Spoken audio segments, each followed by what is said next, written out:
Hello, नमस्ते इयत्ता 10वी. मामी क्लासमध्ये आपल्या सर्वांचं स्वागत आहे बाळांनो. आज मी इथं शिकवण्यासाठी उभं राहिलेली नाहीये, कारण का तर अभ्यास कसं केला पाहिजे याचं नियोजन करणं अतिशय महत्वाचं आहे, होय की नाही? तुम्हीच मला विचारलेलं, सुट्टी आहे, या सुट्टीचा उपयोग कसा करता येईल, कोणत्या प्रकरणाचा अभ्यास करावा लागेल, कोणत्या प्रकरणाचा मी तुम्हाला हे सगळं सांगणार आहे, कोणत्या प्रकरणाचं किती किती मार्काला पडू शकतं, हे सगळं नियोजन तुम्हाला मी आज देणार आहे. यासाठी तू उभी आहे बाळांनो, काळजी करू नका. अभ्यास फक्त दिलेल्या प्रकरणाचा व्यवस्थित करा, कारण प्रत्येक प्रकरण आपण किती मार्काला पडू शकतो, आपण कसा अभ्यास कोणत्या प्रकरणावरती जास्त भर दिला पाहिजे, कोणत्या प्रकरणातील सर्वच्या सर्व गणित आपण करणं फार गरजेचं आहे, हे तुम्हाला कळल्यानंतर तुम्ही ती करणारच, होय की नाही बाळांनो? चला तर मग आधी आपण समजावून घेणं पाहिजे प्रश्नपत्रिकेचं स्वरूप काय आहे, बरोबर का? प्रश्नपत्रिकेचं स्वरूप काय आहे आणि त्यानंतर पहिल्या प्रश्नामध्ये कोणकोणत्या चॅप्टर मधील जवळजवळ मी काढलेले 80%, 20% काहीतरी तफावत असू शकेल, मागं पुढं असू शकेल, पण 80% तर बरोबर आहे. बघा मग, कारण हे सगळं अभ्यास करून काढलेलं असतं. आम्ही प्रश्न पहिला आहे, प्रश्न पहिला किती मार्काचा असतो? फक्त पर्याय निवडायचे असतात, वै की नाही? 4 मार्कासाठी असतो. तर या 4 मार्कामध्ये कोणकोणत्या धड्यातील 4 क्वेश्चन विचारले जातात? चला तर मग पाहू आपण. क्वेश्चन 10वी गणित भाग 1, प्रश्न ए.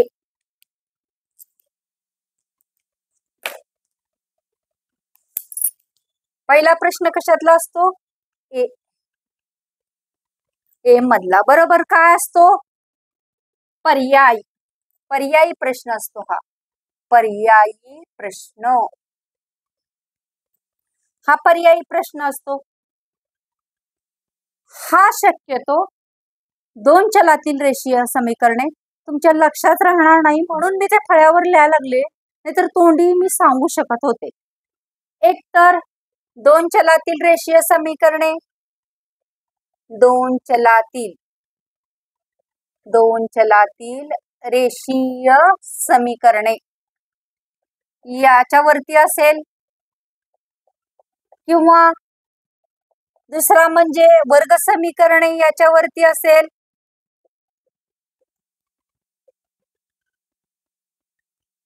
तिसरा म्हणजे हे 4 पर्याय कशावरती असतील? अंकगणिती श्रेणीवर असेल, अंकगणिती श्रेणी. आणि चौथा पर्याय संभाव्यता. बघा, याच्यापैकी कोणत्याही, म्हणजे हे चॅप्टर दिलेत ना, हे प्रकरण दिलेत ना, 2 चलातील रेषीय समीकरणे, वर्ग समीकरणे, अंकगणित श्रेणी आणि संभाव्यता, याच्यावरती तुम्हाला निषेकाची किंमत काढणे, वर्ग समीकरण आहे का हे पहा, ए व डी ची किंमत काढा किंवा फरक काढा, बरोबर की नाही? असे प्रश्न विचारले जातील बाळांनो.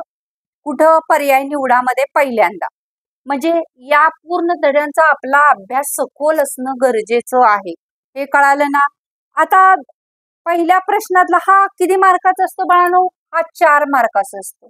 इथं मार्क्स वेगळ्या शाईने लिहूया, म्हणजे तुम्हाला प्रश्नपत्रिकेचं स्वरूप समजून जाईल, शिवाय किती मार्काला कितवा प्रश्न पडतो हे पण लक्षात येईल.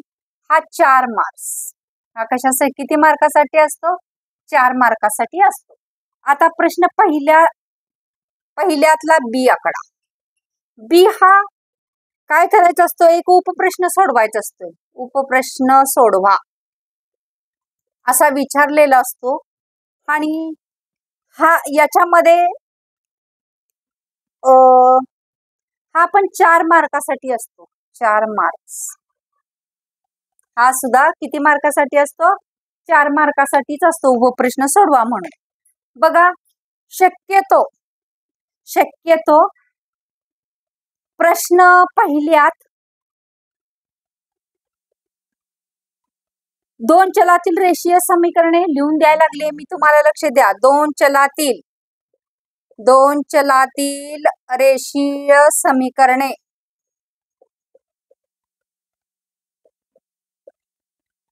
अंकगणिती श्रेणी संभाव्यता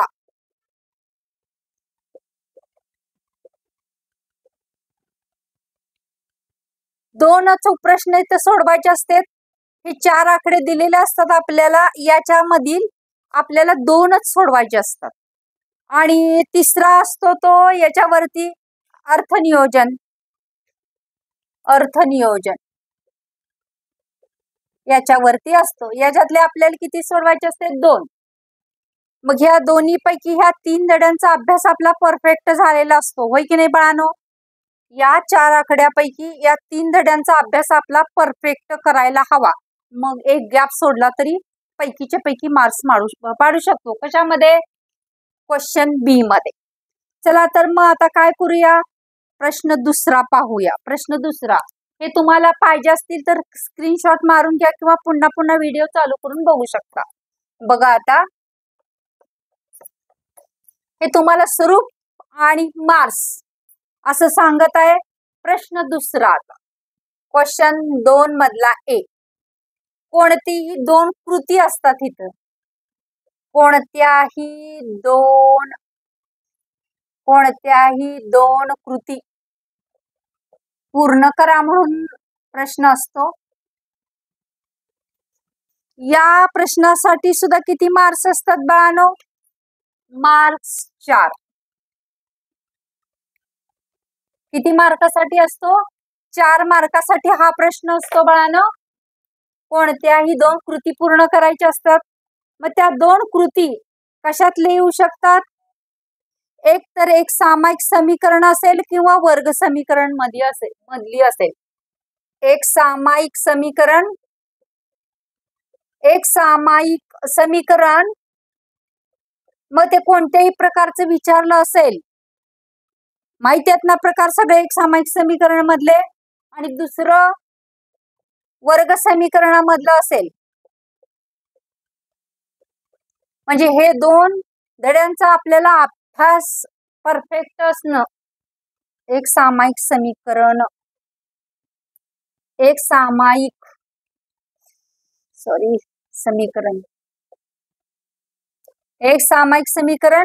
आणि वर्ग समीकरण.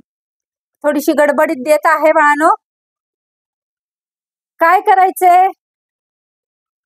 हा दुसऱ्यातला एतला हा पहिला आकडा झाला, हा पहिला. आणि दुसऱ्या एतला क्वेश्चन नंबर दुसऱ्या एतला दुसरा आकडा काय, तिसरा आकडा काय दिलेला असतो बघा. कारण कोणती पण 2 सोडवायचे असतील, त्यातलं एक अर्थनियोजन वरती असेल. कशावरती असेल? अर्थनियोजन वरती असेल.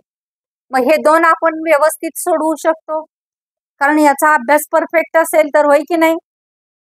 आता क्वेश्चन नंबर बी, तिचं पण उपप्रश्न 4 उपप्रश्न सोडवायचे असतात. क्वेश्चन नंबर 2 बी 4 उपप्रश्न सोडवा. 4 उपप्रश्न सोडवायचे असतात. हा 8 मार्कासाठी असतो. किती मार्कासाठी असतो? हा 8 मार्कासाठी असतो.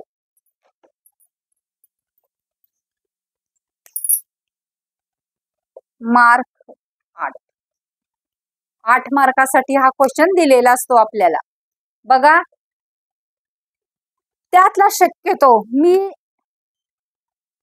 अभ्यास करून काढलेला आहे बाळांनो. शक्यतो एक तर एक सामायिक समीकरण म्हणजे इथं द्यायला लागले कशावरची, कोणत्या धड्यातली गणित याच्यामध्ये पडू शकतात. एक सामायिक समीकरण,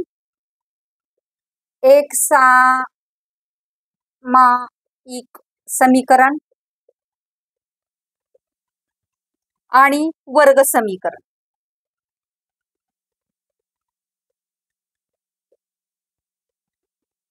एक सामायिक समीकरण किंवा वर्ग समीकरण. बघा आता, तिसरा आकडा हा पहिला झाला क्वेश्चन नंबर 2. बीतला हा पहिला, दुसरा, तिसरा आकडा अंकगणिती श्रेणी. हे खालीवर होऊ शकतं बर का, अंकगणिती श्रेणी, कारण हे प्रत्येक 2 मार्कासाठी आहेत. हे 2 मार्क, मार्क्स 2, हा पण 2 मार्क्स, हा पण मार्क्स 2, 2 मार्काचे क्वेश्चन पडतात. खाली वर होऊ शकतं. हे वर्ग समीकरण वरती पडेल, एक सामायिक समीकरण खाली तिसरा ह्याला येईल, पण हे प्रकरण फिक्स आहेत. आता बघा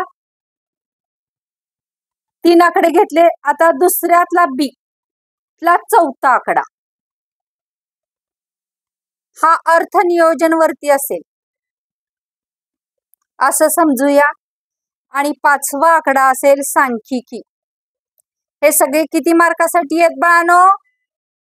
2 मार्क्स, मार्क्स 2, हे पण मार्क्स 2, मार्क 2 मार्कासाठी आहेत.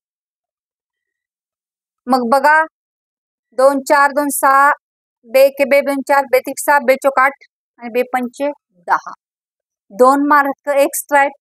प्रकरण एक सामायिक समीकरण, वर्ग समीकरण, अंकगणिती श्रेणी आणि सांख्यिकी ही प्रकरण आपल्याला परफेक्ट केली. म्हणजे एक प्रकरण, मी म्हटलं ना त्या दिवशी, एक प्रकरण काय केलं तर ड्रॉपला टाकलं किंवा त्याचा अभ्यास नाही केला तरी सुद्धा आपण पैकीच्या पैकी मार्क्स पाडू शकतो, ते असं. चला मग क्वेश्चन नंबर 3. आता क्वेश्चन नंबर 3 कसा असेल ते पहा.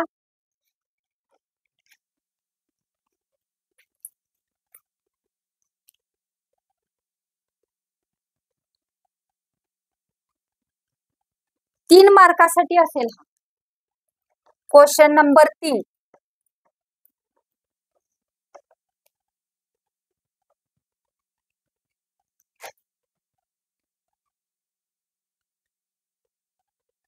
क्वेश्चन 3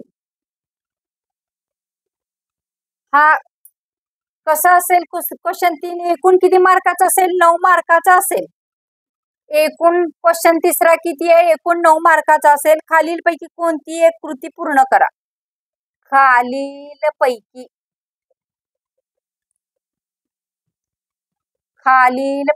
कोणतीही एक कृती, याच्यामध्ये पण कृती असणार आहे, पूर्ण करा म्हणून असं विचारला जाणार आहे. एक कृती दिली जाईल. एक प्रश्न 3 मार्कासाठी असणार आहे. शक्यतो याच्यामध्ये अर्थनियोजन वरती असणार आहे. एक कृती पूर्ण करायची आपल्याला. दुसरा आकडा असणार आहे तो संभाव्यतावरती असणार आहे. मग आपलं संभाव्य प्रकरण आपलं परफेक्ट आहे, संभाव्यतावरती आपण करू शकतो. आता तिसरा बी हा ए आहे. आता क्वेश्चन तिसरा बी, बीतला पहिला आकडा एक सामायिक समीकरणावरती विचारू शकतात. एक सामायिक समीकरण याच्यावरती विचारू शकतात. हे प्रत्येकी किती मार्कासाठी आहे? मार्क्स 3. इथं पण मार्क्स किती असणार आहेत? 3 मार्कासाठी आहे. ए आणि बी हे दोन्ही मिळून किती मार्कासाठी आहेत? ए बी हे 9 मार्काचा क्वेश्चन आहे तिसरा. एक सामायिक समीकरण, मग एक सामायिक समीकरण क्रेमर्स रूलनं सोडवायला लावतील. वर्ग समीकरण सूत्र पद्धतीने सोडवायला सांगतील. समीकरण, वर्ग समीकरणे, बरोबर का? वर्ग समीकरणे किती किती पद्धतीने सोडवली जातात हे तुम्हाला आलं पाहिजे. त्यानंतर तिसरा आकडा संभाव्यतातला असू शकतो. संभाव्यता,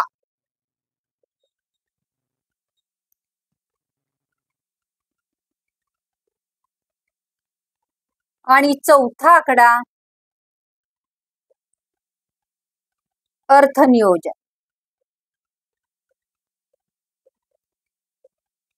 हे तिन्ही आपण सोडवू शकतो अभ्यास झाल्यानंतर, बरोबर की नाही? सोडवू शकतो की नाही? मग वरचा एक कुठल्या संभाव्यता सोडवू शकतो? खालील याच्यापैकी हे तिन्ही सोडवू शकतो. त्यानंतर क्वेश्चन नंबर 4 किती वरती आलो? क्वेश्चन नंबर 4 वरती. 4 मधला ए वर्ग समीकरणावरती विचारला जाईल. हा वर्ग समीकरणे. क्वेश्चन नंबर 4 हा 4 मार्कासाठी असेल. 4 मार्क्स किती असतील याला? 4. हा एकूण चौथा क्वेश्चन 8 मार्काचा आहे. टोटल 8 मार्काचा आहे. तिसरा क्वेश्चन नंबर 3 मार्क्स. एकूण मार्क्स किती आहे त्याला? 9. 9 मार्काचा ए आणि बी मिळून. आता चौथा क्वेश्चन ए बी सी आहे. पैकी उपप्रश्न सोडवा म्हणून सांगितलेला आहे. एक वर्ग समीकरणावर असेल. 8 मार्काचं आहे म्हणजे याच्यामध्ये 2 सोडवावे लागणार.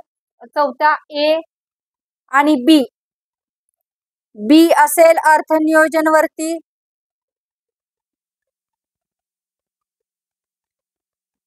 आणि सी असेल हे चौथा सी सांख्यिकी.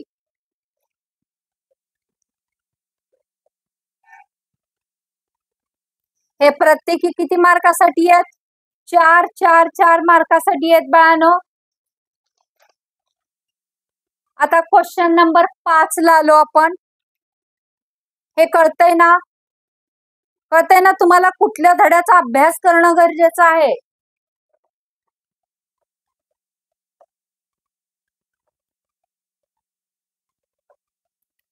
क्वेश्चन नंबर 5 हा पण 3 मार्काचा एक उपप्रश्न सोडवा. एक उपप्रश्न सोडवायचा असतो. एक उपप्रश्न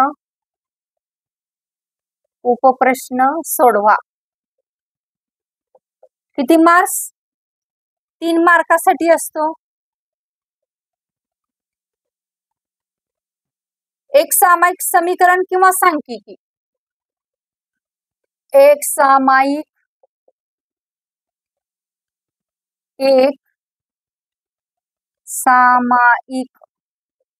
समीकरण किंवा सांख्यिकी.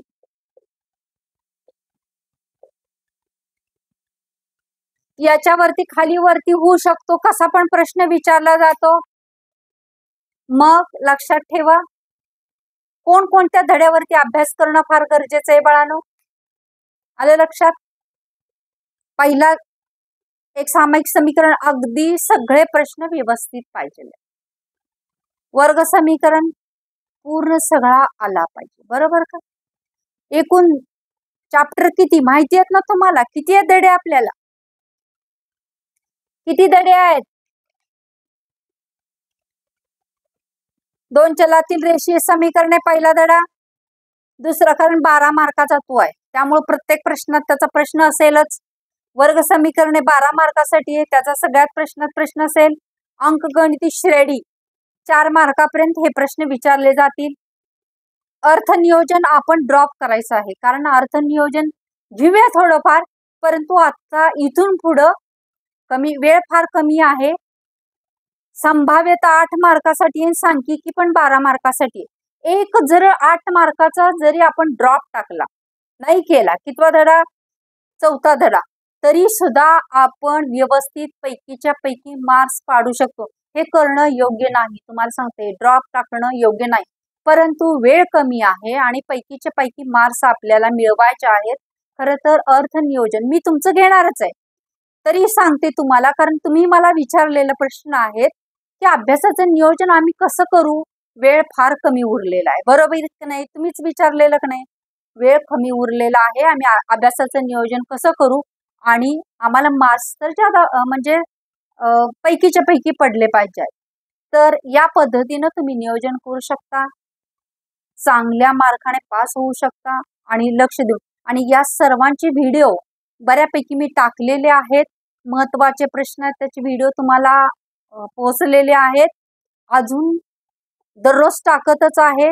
पाठीमागच्या व्हिडिओंचा शिवाय पुढे टाकत असलेल्या व्हिडिओंचा अभ्यास तुमचा परफेक्ट असणं गरजेचं आहे. आणि त्या टाकलेल्या व्हिडिओपैकी एखादा प्रश्न नाही समजला तर तुम्ही मला प्रश्न कितवं प्रकरण हे सगळं टाकत चला, मी तुम्हाला समजावून देत जाईन. थँक्यू बाळांनो, इतका मला वेळ दिल्याबद्दल. आणि अभ्यास हा जरूर करा. आज वसुबारस, पहिला दिवस, दिवाळीच्या हार्दिक हार्दिक शुभेच्छा. तुम्हाला या परीक्षा अतिशय सोप्या जावोत आणि पैकीच्या पैकी मार्क्स तुम्हाला मिळत हीच सदिच्छा. थँक्यू बाळांनो.